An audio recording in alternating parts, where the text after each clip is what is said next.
for this conference? Ano ang tingin mo sa inyo? Looking forward kami nung ako sa work more time to practice to gel more makapag-adjust na without rounding.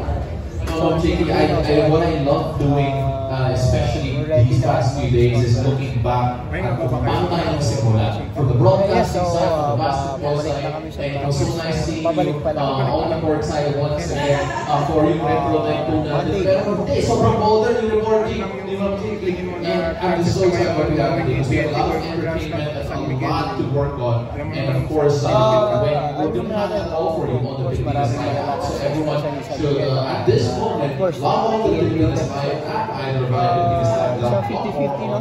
Sa amin lahat naman ng or 50-50 and Google Play as well. So for those who want to see more of it, go log on there. But for right now, we're going to take a quick break. Don't go away. More here on the PBA's 50th greatest anniversary. Kasi alam mo sa akin kasi maraming nagbabanggit na dapat di ka pa raw sa greatest.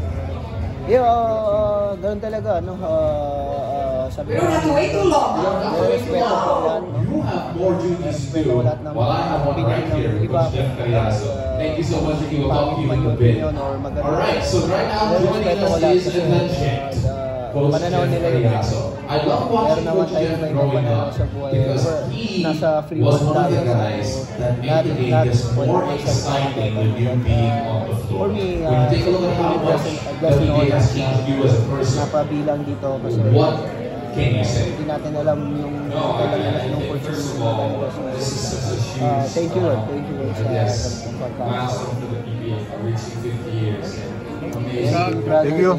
Super proud. Ulit ako sa ano mo. Blessed to be able to say